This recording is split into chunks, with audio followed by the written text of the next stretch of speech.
Hello everyone. इससे पहले हमने ISLM कर्व में जिस सब टॉपिक को पढ़ा था वो था IS इन्वेस्टमेंट एंड सेविंग। हमने पढ़ लिया था कि IS कर्व कैसे डिराइव होता है, IS कर्व कैसे बनता है और IS कर्व में शिफ्टिंग किस तरह से होती है। आज हम अपने जिस सब टॉपिक को आगे बढ़ाने वाले हैं वो है LM कर्व। LM यानी कि liquidity preferences and money supply. तो आज हम पढ़ेंगे कि लिक्विडिटी प्रेफरेंसेस और मनी सप्लाई कर्व यानी LM कर्व किस तरह से डिराइव होता है। जिस तरह से हमने IS कर्व में पढ़ा था कि GDP यानी ग्रॉस डोमेस्टिक प्रोडक्ट और रेट ऑफ इंटरेस्ट में किस तरह से रिलेशनशिप होता है और उसका कॉम्बिनेशन कैसे एक IS कर्व को यानी इन्वेस्टमेंट सेविंग कर्व को डिराइव करता है, ठीक उसी तरीके से GDP और रेट ऑफ इंटरेस्ट के उन सभी कॉम्बिनेशंस को हम पढ़ेंगे जहाँ पे मनी सप्लाई मनी डिमांड के इक्वल होगा। यानी कि IS कर्व में हम बात कर रहे थे इन्वेस्टमेंट एंड सेविंग की, LM कर्व में हम बात कर रहे हैं money supply and money demand की। IS कर्व में हमने पढ़ा था रियल मार्केट, लेकिन LM कर्व में हम जिस मार्केट की बात कर रहे हैं वो है मनी मार्केट। रियल मार्केट का मतलब होता है एक ऐसा मार्केट जिसमें वस्तुओं और सेवाओं को, गुड्स एंड सर्विसेज को खरीदा और बेचा जाता है। मनी मार्केट वो मार्केट होता है जहाँ पर मनी की डिमांड की जाती है और मनी की सप्लाई की जाती है। आगे हम आते हैं demand for money. Demand for money यानी L लिक्विडिटी प्रेफरेंसेस और रेट ऑफ इंटरेस्ट में क्या रिलेशनशिप होता है। उससे पहले हम ये पढ़ लेते हैं कि मनी डिमांड और मनी सप्लाई आखिर होता क्या है। मनी डिमांड का मतलब होता है एक अर्थव्यवस्था यानी एक इकोनॉमी में जब लोग मनी की डिमांड करते हैं, मनी को लिक्विड फॉर्म में अपने पास अपने हाथ में रखना चाहते हैं, उसकी लिक्विडिटी को अपने पास रखना चाहते हैं, उसे हम कहते हैं मनी डिमांड। यही है लिक्विडिटी प्रेफरेंसेस। मनी सप्लाई का मतलब होता है कि एक इक्विलिब्रियम में मनी कितना सराउंडिंग में मनी किस तरीके से उस अर्थव्यवस्था में घूम रही है, उस इकोनॉमी में मनी कितना है कितना नहीं है, वो चीज़ आती है हमारी मनी सप्लाई के अंदर। रेट ऑफ इंटरेस्ट और मनी डिमांड में अपोजिट रिलेशनशिप होता है क्योंकि हर इंसान प्रॉफिट गेन करना चाहता है। अगर मैं मनी डिमांड कर रही हूँ यानी मैं मनी को लिक्विडिटी प्रेफरेंसेस यानी लिक्विड फॉर्म में अपने पास रख रही हूँ। अगर मैं लिक्विड फॉर्म में मनी को अपने पास रख रही हूँ तो ऑब्वियसली कि मुझे मनी से ये बेनिफिट है कि मैं जब चाहूँ तब उससे कोई भी चीज़ खरीद सकती हूँ।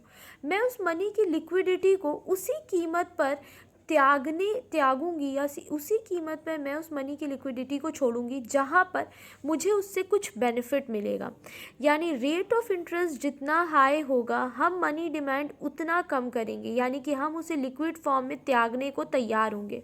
रेट ऑफ इंटरेस्ट जितना कम होगा हम मनी डिमांड उतना ज़्यादा करेंगे, यानी हम उसकी लिक्विडिटी को त्यागने को तैयार नहीं होंगे। It means rate of interest और मनी डिमांड में अपोजिट रिलेशनशिप होता है। रेट ऑफ इंटरेस्ट जितना ज़्यादा होगा मनी डिमांड यानी लिक्विडिटी प्रेफरेंसेस उतनी कम होगी। रेट ऑफ इंटरेस्ट जितना कम होगा लिक्विडिटी प्रेफरेंसेस उतनी ज़्यादा होगी। ठीक है, यानी मनी डिमांड और रेट ऑफ इंटरेस्ट में किस तरह का रिलेशनशिप है, अपोजिट रिलेशनशिप है। अगर रेट ऑफ इंटरेस्ट ज़्यादा है तो हम मनी की डिमांड क्या करेंगे, हम मनी की डिमांड कम करेंगे, और रेट ऑफ इंटरेस्ट अगर कम मिल रहा है हमें तो हम मनी की डिमांड ज़्यादा करने लग जाएंगे। ये हमारा हो गया रेट ऑफ इंटरेस्ट और मनी डिमांड के बीच में रिलेशनशिप। अब आता है impact of GDP on rate of interest, यानी GDP किस तरीके से मनी डिमांड को इफ़ेक्ट करती है और मनी डिमांड किस तरीके से रेट ऑफ इंटरेस्ट को इफ़ेक्ट करता है। जब हमारी GDP बढ़ती है तो जाहिर सी बात है लोगों के पास इनकम होगी, लोगों के पास एम्प्लॉयमेंट बढ़ेगी, इनकम बढ़ेगी। जब इनकम बढ़ेगी तो लोगों के पास लिक्विडिटी आएगी, जब लिक्विडिटी आएगी यानी लोगों के पास मनी डिमांड आ गई। जब उनके पास मनी डिमांड आएगी तो ऐसी सिचुएशन में क्या हो जाएगा कि लोगों के पास लिक्विडिटी आ चुकी है तो वो बॉन्ड्स को सेल करना शुरू कर देंगे, प्राइजेस ऑफ बॉन्ड गिर जाएंगे और ऐसी सिचुएशन में रेट ऑफ इंटरेस्ट क्या हो जाएगा, हाई हो जाएगा। इसे ही इसमें दिखाया गया है कि क्या है, L क्या है, लिक्विडिटी प्रेफरेंसेस यानी कि हमारी मनी डिमांड है। जब हमारी GDP बढ़ रही है तो हमारी क्या हो रही है, मनी डिमांड भी बढ़ती चली जा रही है और उस मनी डिमांड की बढ़ने की वजह से रेट ऑफ इंटरेस्ट भी घट रहा है या बढ़ रहा है। ये हमारा E क्या है, इक्विलिब्रियम पॉइंट है। जब हमारी जीडीपी बढ़ी तो हमारा मनी डिमांड ई से बढ़कर E1 पर आ गया, और ऐसी सिचुएशन में हमारा रेट ऑफ इंटरेस्ट आर से बढ़कर R1 पर हो गया। इसी तरीके से जब जीडीपी कम हो गई तब जो हमारा मनी डिमांड है वो E1 से घटकर E2 पर आ गया, और हमारा रेट ऑफ इंटरेस्ट R1 से घटकर R2 पर आ गया। यहाँ हमने देखा कि जीडीपी किस तरीके से मनी डिमांड को इफ़ेक्ट करती है और मनी डिमांड किस तरीके से रेट ऑफ इंटरेस्ट को इफ़ेक्ट करता है। अब हम आते हैं एलएम कर्व की ओर कि एलएम कर्व किस तरह से जनरेट किया जाता है। ये है मनी सप्लाई।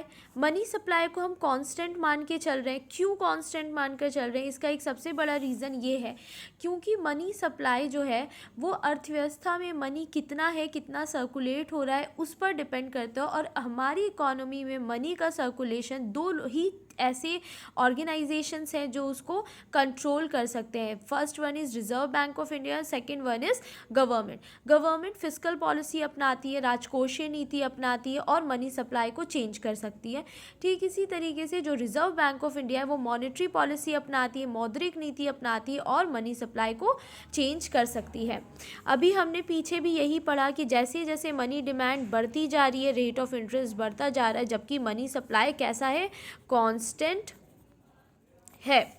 जब हम इसी से डिराइव करेंगे, क्योंकि हमारी जीडीपी बढ़ी थी, हमारी नेशनल इनकम बढ़ी थी, रियल इनकम बढ़ी थी, तो इस सिचुएशन में ही रेट ऑफ इंटरेस्ट बढ़ रहा है। तो जैसे जैसे इनकम बढ़ रही है रेट ऑफ इंटरेस्ट बढ़ता चला जा रहा है, और जब हम इन ए बी सी तीनों पॉइंट्स को मिला देंगे तो हमारे पास एलएम कर्व बन जाएगा। एलएम कर्व के हर एक पॉइंट, चाहे वो ए हो, चाहे बी हो, चाहे सी हो, पर money demand is equals to money supply के बराबर है। अगर मैं इसके पीछे पॉइंट एल को देखूँ तो money supply is more than money demand है, और अगर मैं पॉइंट के पर देखूं तो money demand is more than money supply है। अगर मनी सप्लाई मनी डिमांड के ज़्यादा है तो तब तक मनी सप्लाई कम होता रहेगा जब तक दोनों बराबर नहीं हो जाते, और अगर मनी डिमांड ज़्यादा है तो तब तक मनी डिमांड कम होता जाएगा जब तक कि money supply is equals to money demand नहीं हो जाता, क्योंकि वहीं पर एलएम कर्व, लिक्विडिटी प्रेफरेंसेस और मनी सप्लाई कर्व हमारा जनरेट होता है। अब हम आते हैं कि स्लोप ऑफ एलएम कर्व किस तरीके का होता है। स्लोप ऑफ एलएम कर्व जैसे कि आप खुद यहाँ पर दे सकते हैं, पॉजिटिव और एक अपवर्ड एलएम कर्व का स्लोप है। इसका रीज़न ये है कि रेट ऑफ इंटरेस्ट और जीडीपी में डायरेक्ट रिलेशनशिप होता है। रेट ऑफ इंटरेस्ट बढ़ेगा तो जीडीपी बढ़ेगी, रेट ऑफ इंटरेस्ट घटेगा तो जीडीपी घटेगी, इन दोनों के बीच में डायरेक्ट रिलेशनशिप होता है। यही रीज़न है कि जो एलएम कर्व है वो अपवर्ड स्लोपिंग करता है। अब इसके बाद आता है कि ये टू टाइप्स में हम देख सकते हैं कि बनता है, एक फ्लैटर होता है, एक स्लिपर। सिमिलर ऐसा फ्लैटर और स्लिपर का कॉन्सेप्ट हमने आईएस कर्व में भी पढ़ा था। कॉन्सेप्ट सेम है, सिर्फ कुछ चेंजेस आ रहे हैं। वहाँ हम बात कर रहे थे आईएस कर्व में रियल मार्केट की, यहाँ हम एलएम कर्व में बात कर रहे हैं मनी मार्केट की। तो एक होता है फ्लैटर कर्व, एक होता है स्लीपर कर्व। फ्लैटर कर्व कब बनेगा? जब हमारा change in money demand is less than होगा change in money supply. Change in